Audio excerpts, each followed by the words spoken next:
What is up, y'all? Welcome back to another video, and in this video we are back on another versus battle where we are comparing two players to decide which one is better. It's kind of like that, and we're also deciding who makes the team, but I think both of these guys make the team. Anyways, let's just get it started.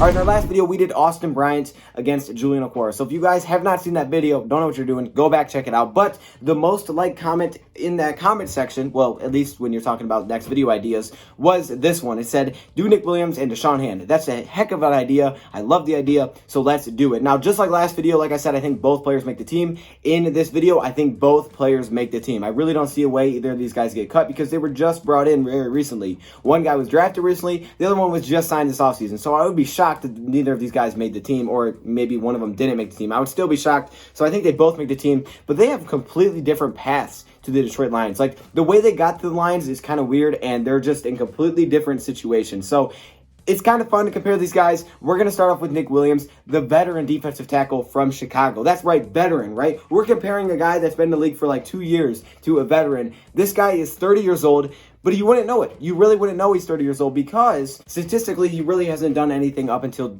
last season. Really, up until last season, he had a lot of problems finding any kind of consistent home. He wasn't able to find a team that he could stay with. He wasn't always in the league. Some years he had to deal with injuries that had him out for the year. Really had no stat line whatsoever until last season. And in 2019, he absolutely figured it out, right? The Bears took a chance. They gave him an opportunity. He wanted to take advantage. He wanted to revive or rejuvenate his career, which he absolutely did. 2019 was 16 games played. He had 5 starts where he had 6 sacks, 42 total tackles, and 9 quarterback hits. That's a heck of a stat line for a defensive tackle. If you do that consistently, you're getting paid the big bucks. You're able to find a home easily. That's a really good stat line. But the problem is that's not consistent. And up until last season, really didn't have any kind of production whatsoever. Now, this was a player that was drafted back in the 7th round in 2013 out of Samford. Not Stanford, Samford, okay? So a little college, and he was a 7th round pick. Now, it's really hard for 7th round picks to make the team. No matter what position you are, it's really hard as a 7th round pick to make the team. We see a lot of times these guys don't make it. Even sometimes 6th round picks don't make the team the very next season. It's really hard. We saw when we drafted P.J. Johnson, who was a defensive lineman out of Arizona. He didn't make the team. He didn't make the team that season. He also got in a fight in training camp, which probably had something to do with the reason he didn't make the team. But he didn't make the team, so it's not easy. This is a 7th round pick, and it really hasn't been easy up to this point in his career. I actually have a full video, a full breakdown on Nick Williams if you guys want more detail on Nick Williams. If you guys just want a video specifically on Nick Dub, is that what we're going to be calling him? I don't know why I said that. Then definitely go check out that video. But as I mentioned, it's up until last season, really didn't have a lot of production. But last season was really good. His grade is 67.7 overall, 67.8 against run, and he's 62.6 in pass rush. And he really helped that Bears defense. Now, a lot of pressure was taken off him because, they have some good pressure anyways. But he's still 6 sacks. That's really nothing you can complain about. Now he is with the Detroit Lions. Detroit Lions said, hey, we got to give you a chance. And if you look back at his Samford years, in 2012, he had 8 tackles for loss, 6 sacks, and 31 total tackles. I just kind of wanted to throw that in there because it's really hard to find his stats at Samford. So I found some, so I wanted to give them to you.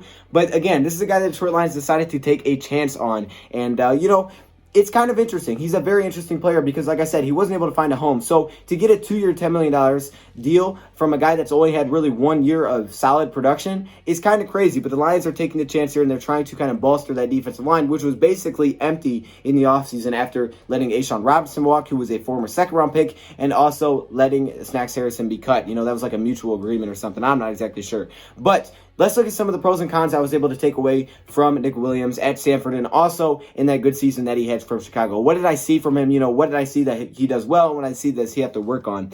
He can play both defensive tackle and defensive end, which is obviously super important. The Lions really don't have those specific roles, because the defensive line is always changing. Sometimes it's 3, sometimes there's 4, sometimes there's 2. They really don't have specific roles, honestly. You can see Devon Kennard sometimes play on the inside, and that guy was a jack role. The roles really don't matter whether you're labeled as a DT or a defensive end on the Lions defense. It really doesn't because of the different, scheme that they play.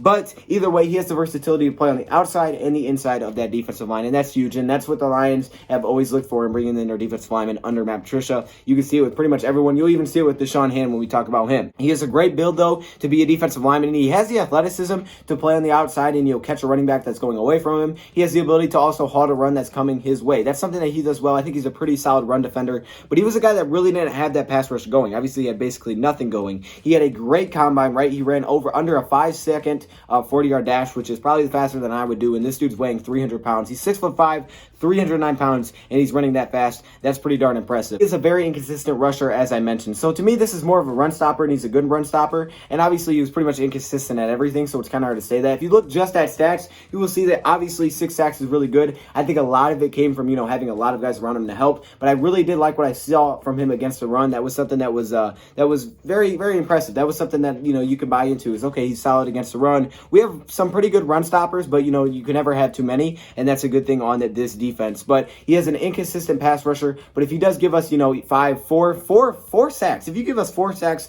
from the defensive line position, it's not a bad year, honestly. So this is a worthwhile risk for the Detroit Lions because he's not super expensive. And we saw last season that he just, had a really good year. So if he can build on that or even keep it the same, we got a really good player. Now let's talk about the other guy, and that is Deshaun Hand, the defensive lineman we selected out of Alabama just in 2018. So this is a player that we drafted under Matt Patricia, the first year under Matt Patricia, 6'4", 297 pounds. You can see they're very similar in size. And this was a guy that was very highly touted coming out of high school. This guy at one point was the top recruit in high school football.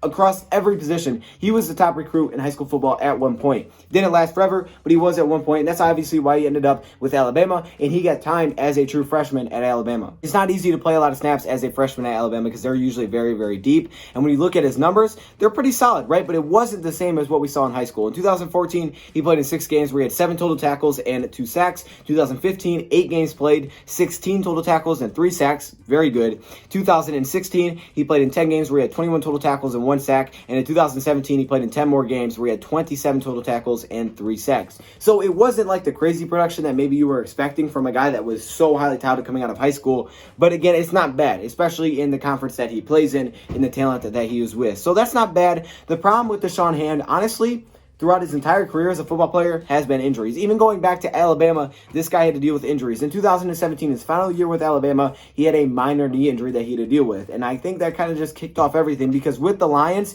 this guy has not been able to stay on the field in his 2 years he's been here. And that's what's super, super unfortunate. If you look at the 2 years he's been here, 2018 and 2019, this guy has barely gotten on the field. Now, 2018 wasn't bad. He did play in 13 games. He had to deal with a little bit of injuries. 2019, basically the whole season was gone. I mean, it's basically like he was on IR for the entire season, even though he was just put on IR at the end of the year. But 2018, we saw a few glimpses, right? We were able to see a few glimpses until he was ultimately placed on IR in December. But when we did see him, we saw 3 sacks, a huge strip sack against Aaron Rodgers. The potential is there. And one thing that I looked at when I looked at Deshaun Hand, and something that kept coming up, is that he has a potential. It's more potential over production when you draft Deshaun Hand because we really haven't seen what he can be. And now the injuries are here. Now we really don't know what he can be. But you know that potential is there because he has great size. He has athleticism. He can get to the quarterback. He can stop the run. He can really do everything on paper. It's just that we haven't got to see it because he's always hurt. In 2019, man, it was just a terrible story. He had an elbow injury, which kept him out for the first 3 weeks.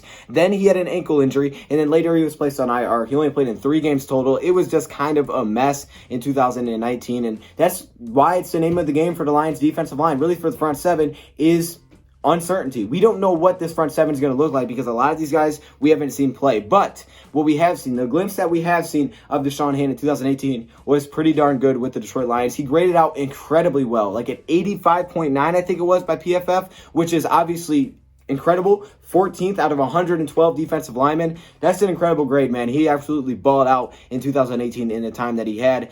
He also had some inconsistent games in college. I was looking at him. He had very good games against Colorado State, some good games against, teams like Vanderbilt, not great teams, but he does kind of get shut out. He got shut out against a team like Georgia, a bigger team. So that's a little bit of a concern that was coming out of college. And we can look at his college stuff because that's really all we've seen. That's really all we have to look at. But in 2018, when we did see him with the Lions, he absolutely balled out. So it's really just potential over production so far for Hand. And then for Nick Williams, it's kind of like production over, I don't know. It's just like, okay, we've seen 1 year of production. So definitely 2 different styles of players. I think both of the guys make the team, but they play similar roles. The thing with the defensive line is I really can't label them as a DT or a right end or something like that because they're always moving around, always playing different spots. So at the end of the day, they're 2 defensive linemen that will make the team, and they're in 2 different spots. I hope Nick Williams can keep building on what he did last season, and I hope Deshaun Hand can finally untap that potential. I actually have a video I made last year called Untap Potential Deshaun Hand. I haven't actually watched it since I made made it, but if you guys do want to go look for that, you can. Both of these guys will have roles on our defense. I just don't know if either one will start. See, I think Nick Williams is basically a backup defensive tackle to start the season. I know I said I won't label them. You can label defensive tackle kind of because they're always in the interior like Snacks was, but I'm basically saying he's probably going to be a rotational guy. He's going to be a rotational guy. I think he can push over to end, which is great because, again, the versatility. So he can go outside in, inside. But I do think he plays a rotational role. I don't think he starts. I don't think we play enough defense line for that. I think Shelton starts. I think Flowers starts. Now, Hand could start. Hand has the opportunity to start if he is healthy because we have seen him ball out. And I think this could be that sleeper guy that the Lions are saying, hey, this is why we're not going to get a veteran pass rusher because Deshaun Hand is that guy when he's healthy. And they may have saw enough in 2018 and they're like, man, we just got to keep this guy on his feet. If this guy does not get injured, this is an absolute starter material. And I think it was. I think he is starter material if he's healthy. So the Lions may have a beast here in Deshaun Hand. We know the second round defensive lineman that we took, Ashawn, did not work out. And some people believe that it's just smarter to take defensive linemen, especially in this game later in the draft, like we did this year with John Pennicini and Jayshon Cornell. So we'll just have to wait and see what happens. But I do have high hopes for both of these guys. I think Nick Williams will bolster kind of some depth. And hopefully Deshaun Hand can start if he can stay healthy. Let me hear your thoughts, guys. Well, thank you for watching.